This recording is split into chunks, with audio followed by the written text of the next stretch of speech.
Welcome. This is the Healthcare Accountability Ordinance HCAO Minimum Standards Review webinar. Um, this is hosted by the Office of Labor Standards Enforcement and the Department of Public Health. Just some information, housekeeping before we get started. Materials will be available about all of these slides and everything we have. It's going to be posted on our HCAO website, and we will have a recording of this webinar posted there as well. It'll be there by the end of the week.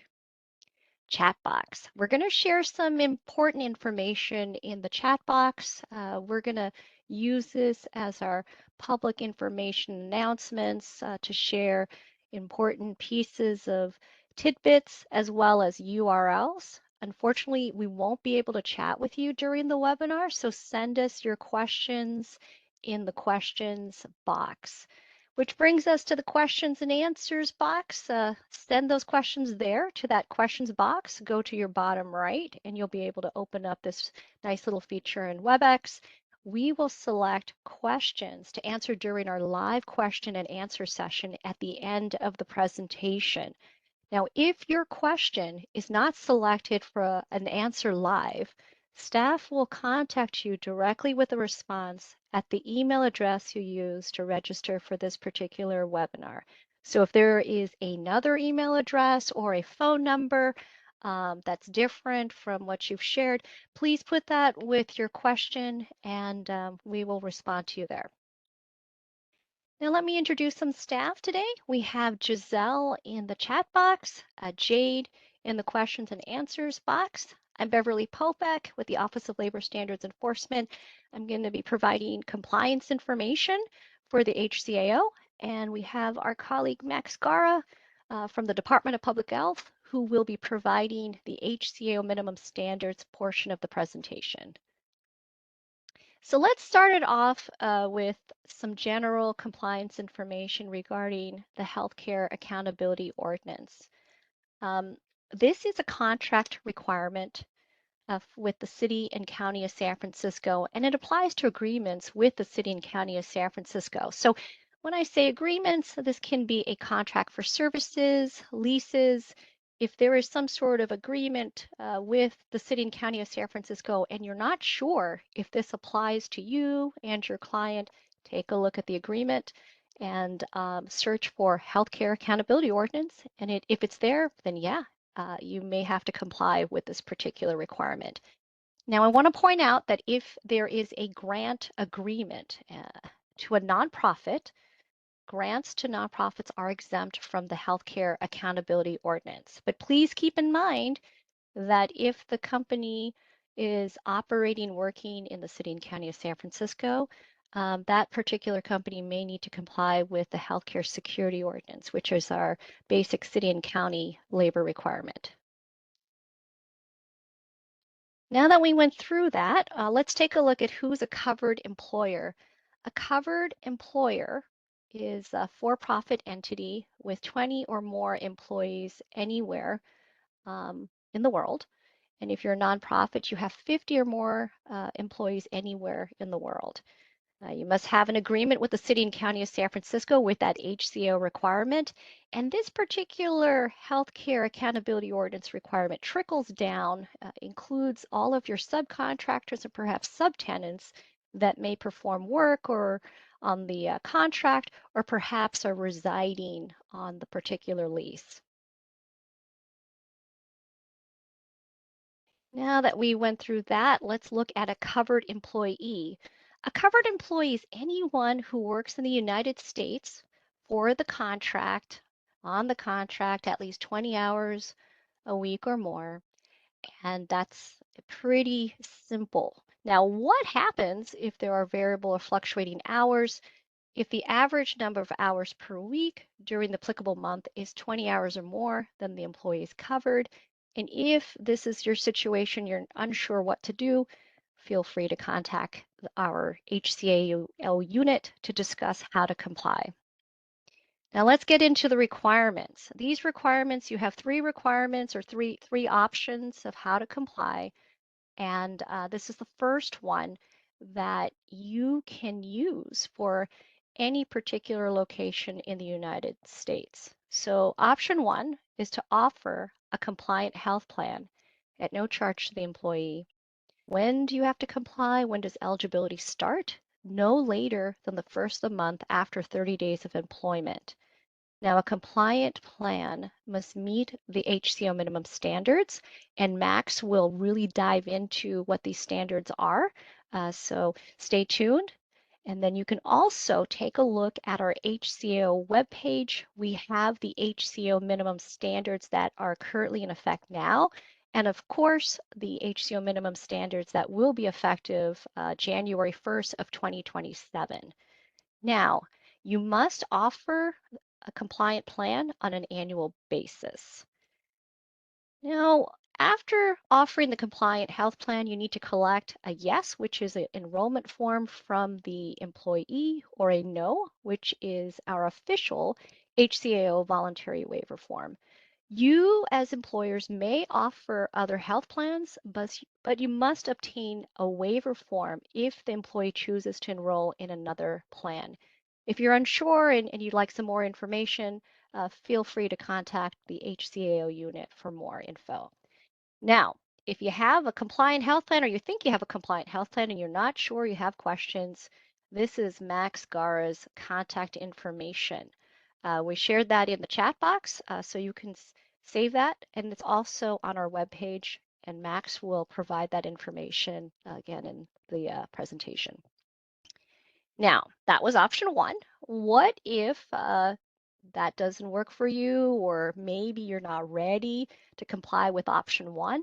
We have two other options. Now, option two is location dependent. This particular option is only for employees performing work in the city and county of San Francisco, the San Francisco International Airport, and or at the San Bruno Jail.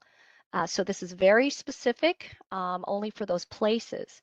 If you want to comply by paying a monthly HCAO fee amount per employee per hour, you can do so. So effective July 1st of 2026, the HCAO fee rate is $8 per hour, and it is capped at $320 per work week. The rate is adjusted every July 1st, and the fee is for the Department of Public Health. You pay it to the Department of Public Health. Now, the fee is not a benefit or money for the worker, and the payment form is found on the HCAO webpage. Now, what if you have an employee performing work in all areas outside of the city and county of San Francisco, not at the airport or at the San Bruno jail? Option three would be the particular one for you. And what it is, it's you would pay the HCO fee amount to the covered employee directly to them. You would use the same HCO fee rate, which is $8 per hour, and it's capped at $320 per work week. And again, the rate is adjusted every July 1st. Now, if you do this particular option and you're not exactly sure how to get started and you have questions, feel free to contact our office for some options. Now, what if my worker is not covered by the HCAO? This is possible that if your worker does not work 20 hours or more per week, but if they perform work in the city and county of San Francisco, then you may need to comply with the Healthcare Security Ordinance. This is the contact information for the Healthcare Security Ordinance team, as well as their webpage. Take a look there and contact them directly regarding Healthcare Security Ordinance. Now, this is our contact information for the Healthcare Accountability Ordinance Unit for the Office of Labor Standards Enforcement. Feel free to contact us via phone and email, and this is our webpage, which you will find the HCO minimum standards as well as a lot of great resources and information. Now, before I hand it off to Max, I would like to remind you that we have a questions and answers box feature available in this WebEx webinar. Send your questions to us in the questions box. We will select questions to answer live during the question and answer session at the end of the presentation. And if your question is not answered in that live section, staff will contact you directly with a response at the email address you used to register for this webinar. And if you have different contact information you'd like us to use, please put that in your question. Now I'm going to hand it off to Max. And hi, Max. Hi, Beverly. Hi, everybody. Again, my name is Max Scara, and I work with the Department of Public Health's Office of Policy and Planning, and I am the department's lead on the HCAO. Next slide. So, enacted in 2001, the Healthcare Accountability Ordinance, or HCAO, represents one of San Francisco's early pioneering efforts to reduce the number of uninsured in San Francisco. The purpose of the HCAO is to increase the number of San Francisco workers who have access to affordable health insurance. The law requires that employers with a contract with San Francisco or lease San Francisco properties provide a health insurance plan that meets a set of minimum standards. The employer pays a fee when they choose not to offer a compliant health plan. The fee is intended to cover the cost of healthcare provided to those uninsured employees that may seek care or may seek healthcare services within the San Francisco Health Network, which is operated by the Department of Public Health. The health plan that is offered must meet the HCAO minimum standards to be considered compliant. The law requires that the standards are reviewed every 2 years, and the Department of Public Health forms a work group that reviews the standards to propose recommendations on revisions on revisions to the standards. The Health Commission then has the sole authority to actually make these revisions based on the recommendations. So the standards were recently revised in June, and these revisions will be going into effect at the start of January 1, 2027. So one point of clarification I do want to note is that the HCAO is distinct from the Healthy Airport Ordinance, or the HAO. Under the HAO, employers at SFO, or the San Francisco Airport, with employees covered under the SFO Quality Standards Program, or QSP program, are required to meet a different set of requirements that are distinct from the HCAO. And if you have any questions about whether your employees are covered under the SFO QSP program, you can contact the program directly. And the contact information is at the bottom of this slide, and also I think in the chat box and online as well. Next slide, please. So before diving into the updated minimum standards, I want to discuss the relationship that the Office of Labor Standards and Enforcement and the Department of Public Health each have with enforcing the HCAO, and how you might interact with the agencies regarding your compliance with the law.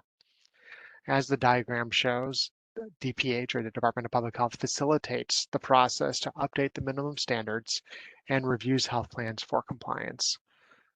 OLSE is more focused on enforcement and engages in actions like responding to worker complaints and auditing employers. So if you have questions about how a current or potential plan complies with the standards, you can send them to me as the DPH's representative, and I'll again have my information listed at the end of these slides, and you were shared this information earlier as well, and they're on the website as well. Next slide, please. So let's move on to the minimum standards. Plans only need to cover individual medical coverage for the employee only. The standards do not apply to vision or dental services. There are 16 standards, and overall, standards break down into 3 different types. Premium contributions, which must be fully paid by the employer. Cost sharing. These include out-of-pocket expenses, deductibles, co-pays, and co-insurance requirements, and required covered services, which aligns with the essential health benefit categories. Before diving into more detail into these standards, I do want to preface that if you're working with an insurance broker, they can send me questions about whether plans being considered comply with these minimum standards. Next slide, please. So at this time, I'd like to review the standards that will be going into effect January 1st, 2027, and how they differ from the current standards. First, as is currently the case, all gold and platinum plans are deemed automatically compliant if the employer covers 100% of both the plan premium and medical services deductible, and the plan covers all required covered services standards. These are standards 5 and 8 through 16. Note that if your health insurance policy does not end until after the revised minimum standards become effective in 2027, it will not be considered out of compliance with these standards. Only the subsequent plan with an effective date on or after January 1st, 2027 need to comply with the revised standards. Next slide, please.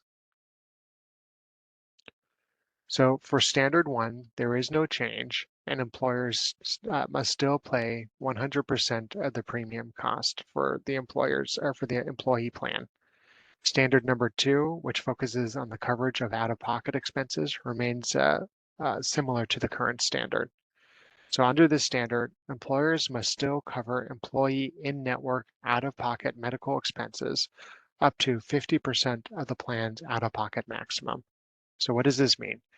For example, if a plan's out-of-pocket maximum is $8,000 for in-network expenses, then the employer must cover the initial $4,000 of expenses that count towards the out-of-pocket maximum. These expenses must be covered on a first dollar basis, and all types of cost sharing, including deductibles, copays, coinsurance, must be counted towards the out-of-pocket maximum. Employers may use any health savings or reimbursement product that supports compliance with this standard. So lastly, and this is really the only change from year to year, is that the out-of-pocket maximum remains synced to the federal out-of-pocket limit for self-only coverage plan.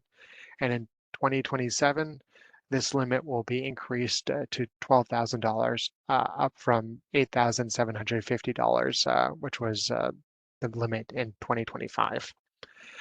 Next slide, please.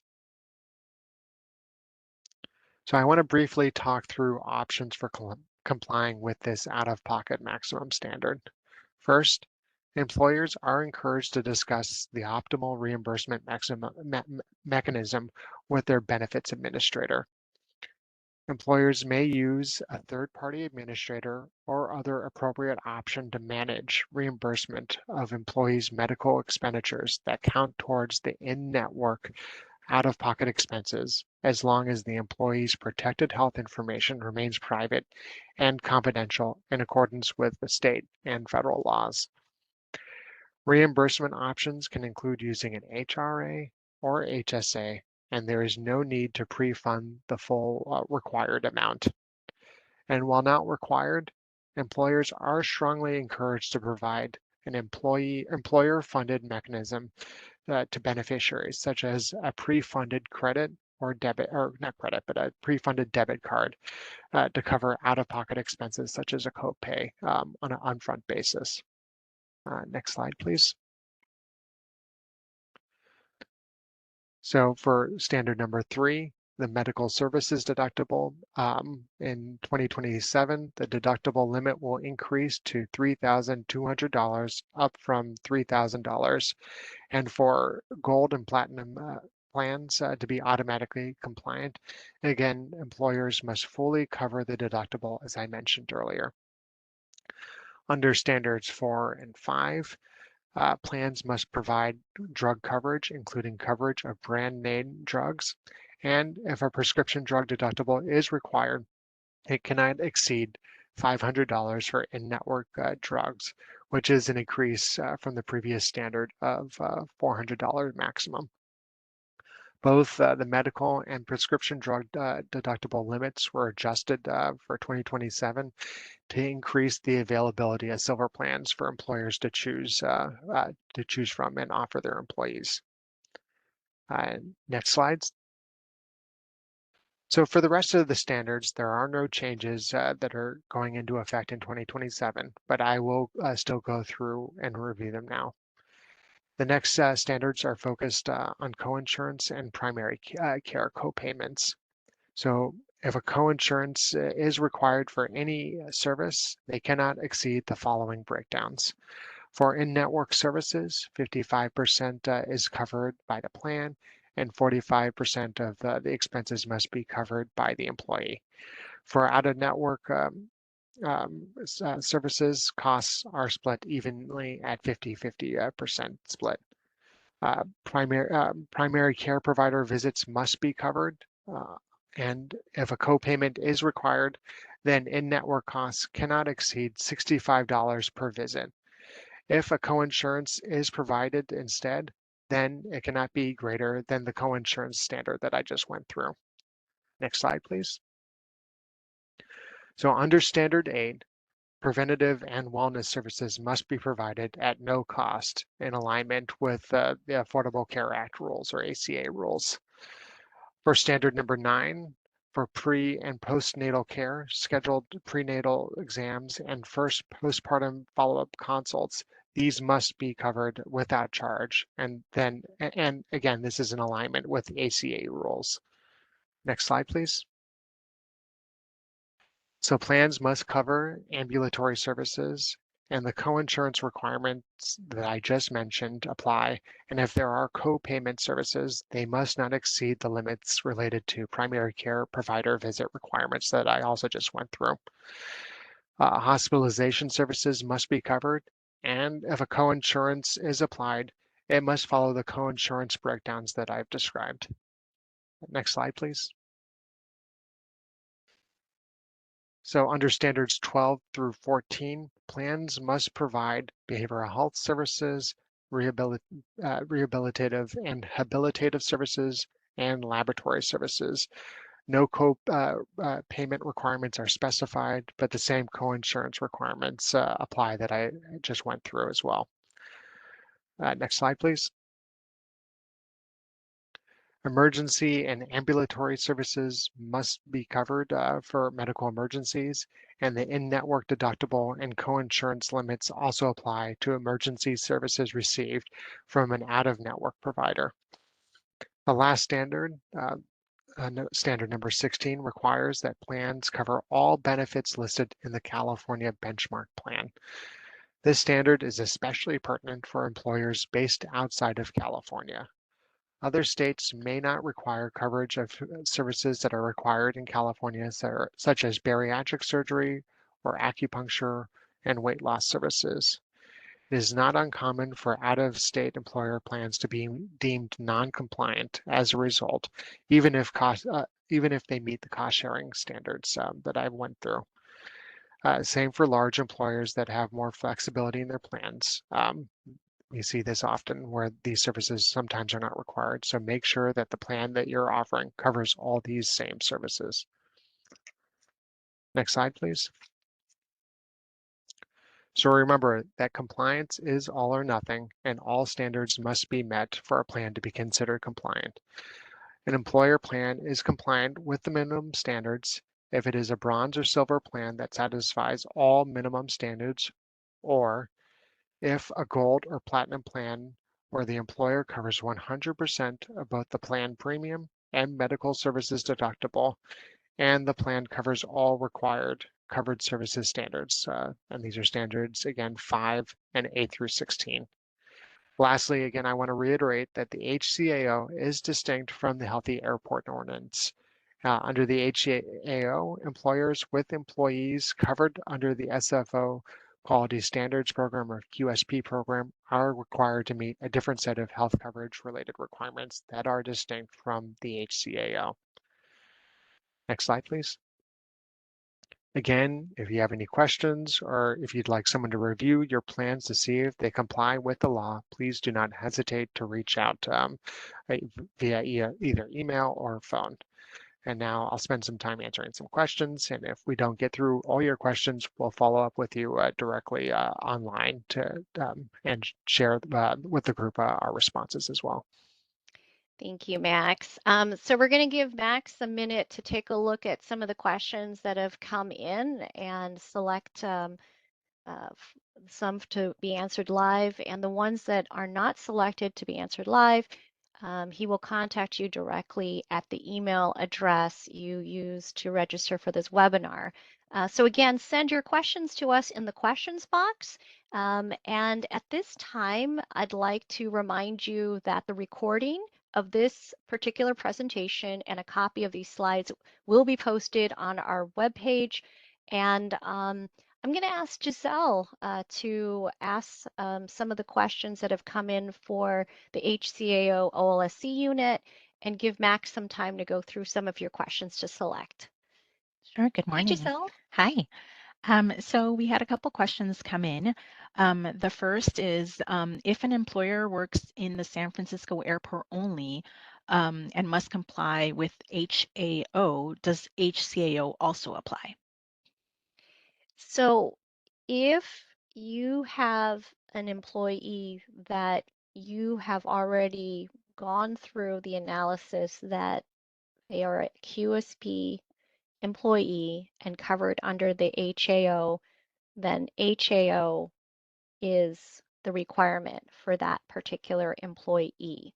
As an employer at the San Francisco International Airport, it may be possible that you have employees that are not covered under HAO, which means then that HCAO, the information we're providing here and now, may be applicable to those employees.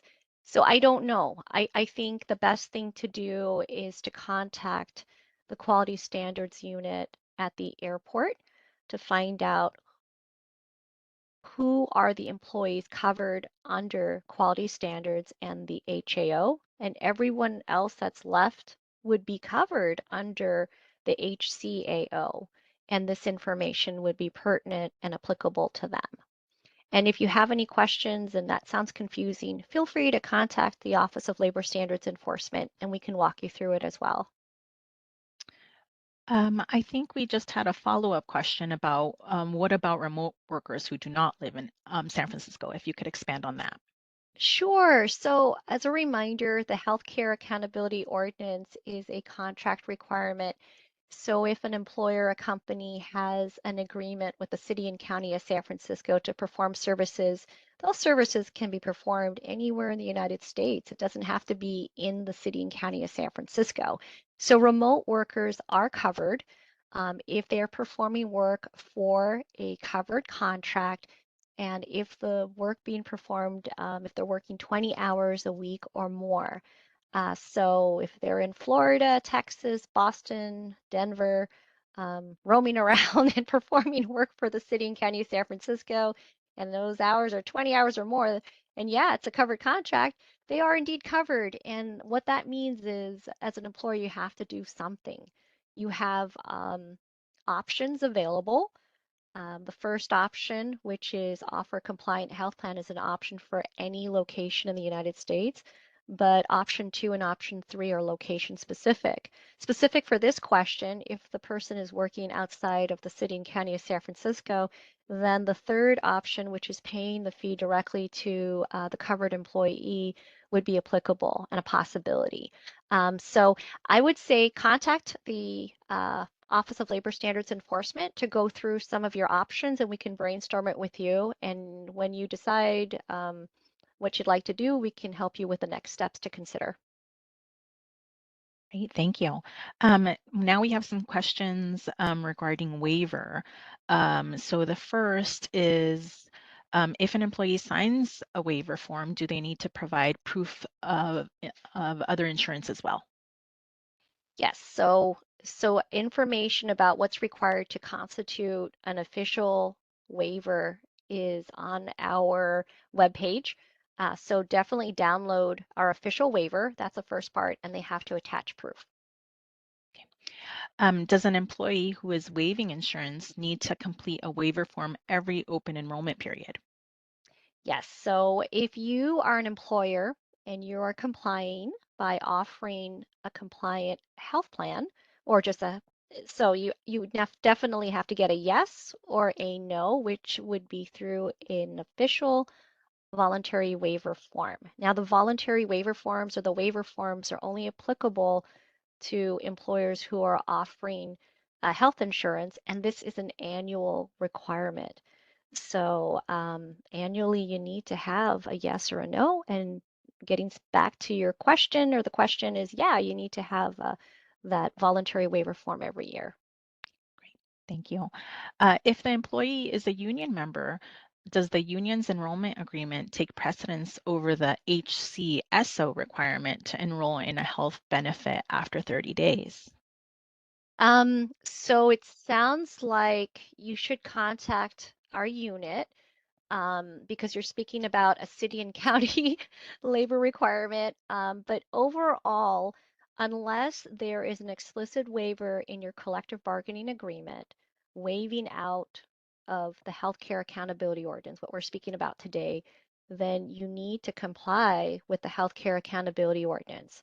We view your CBA as perhaps how you're doing things, you're complying with benefits in terms of what's relevant to healthcare and healthcare accountability ordinance.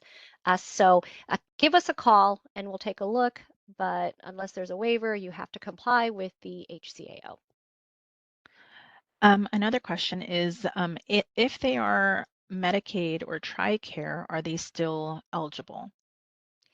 Yes. So it sounds like this question is coming from an employer or an employer's representative who is super familiar with our city and county law. It's completely different, the healthcare accountability ordinance. So yes, um, that's for something else. And TRICARE, Medicare recipients are eligible for HCAO, and they are indeed covered employees if they're working 20 hours a week or more on the covered contract or perhaps a lease location.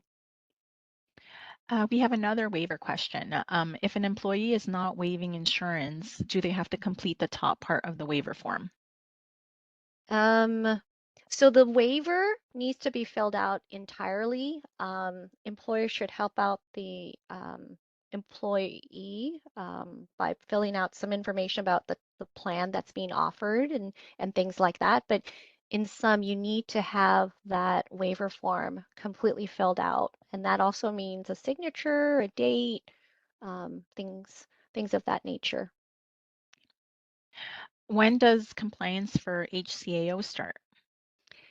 So eligibility or when it starts, it's no later than the first of the month after 30 days of employment. What are the eligibility requirements for the HCAO? Eligibility in terms of, I think when an employee becomes eligible. oh, I don't think I understand the question. Oh, maybe we'll need more information from them. I think we only have one last question in terms of HCAO compliance. Can an employer offer multiple plans? And if so, do all of them have to be compliant? Yes, that is a question we get often. So under the HCAO, you need to offer at least one compliant health plan if that's the option or way you're going. Once you get a no, thank you through a voluntary waiver form, you of course can offer other health plans as you desire. And so that would be the answer for that one. And then if you're unsure about the process of how to do that, please contact our office and we can go through it. And then I think, was that the last question? We can turn our attention to Max. Yes, sounds good. Perfect, thank you. Thank All you. right, so let's see here. So Max, I received the questions you selected for this session.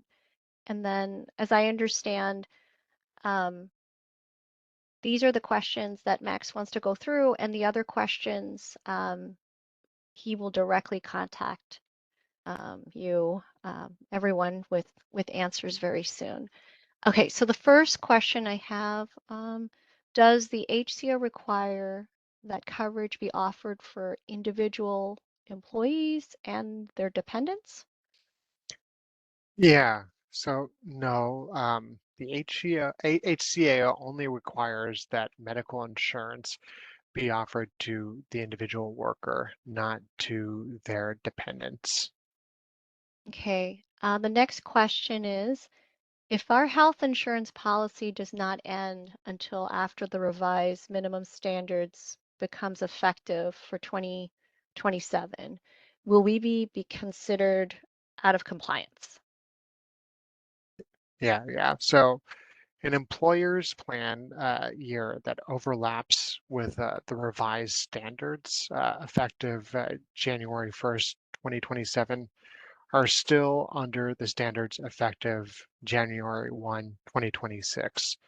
But any subsequent contract effective on or after January 1st of 2027 will need to comply with the revised standards.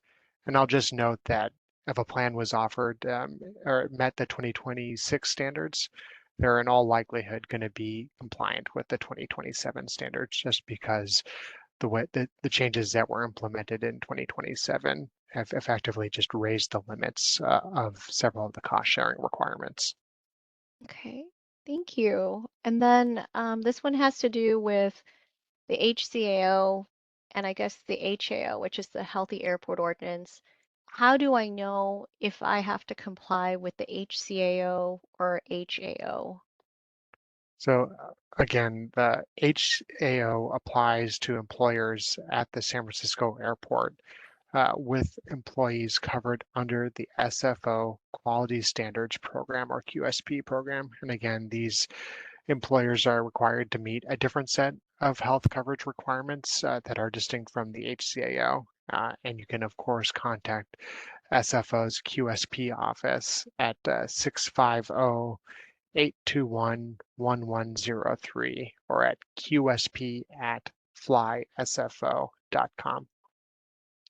And I'd just like to add that employers at the airport, this is one of the most common questions since the Healthy Airport Ordinance or HAO became effective in 2021.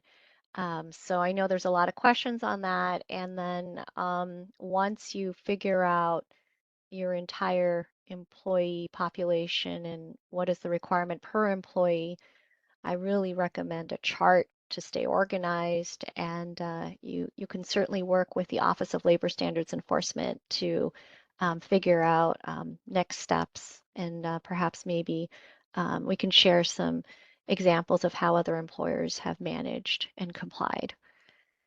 So this next question is about an employer only offering one plan. So since an employer only has to offer one compliant plan, do other additional plans have to follow the same rules? Yeah, so a covered employer is only required to offer one compliant plan at no charge to their employee.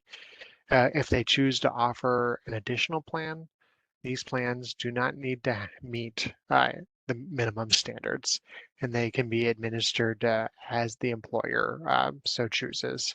So, for example, after offering a compliant plan at no charge that meets the minimum standards, the employer can also offer a plan with different benefits that do not meet the minimum standards, or a plan that requires an employee to contribute to the plan premium.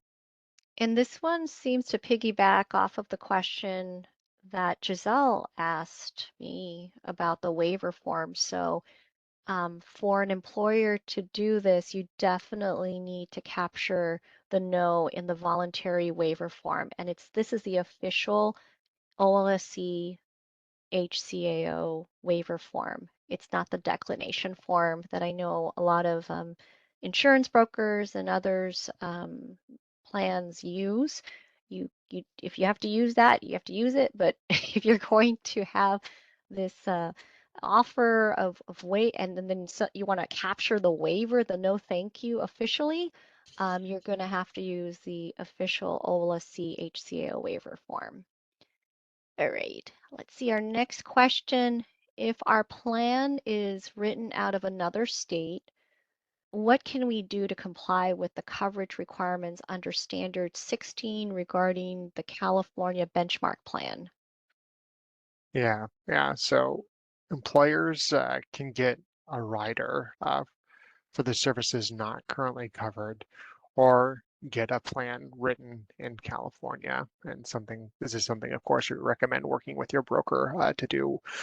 Um, we often see plans written out of California, again, that often do not cover services that are required under the California benchmark plan, such as not covering bariatric surgery, weight loss programs, or other items such as those.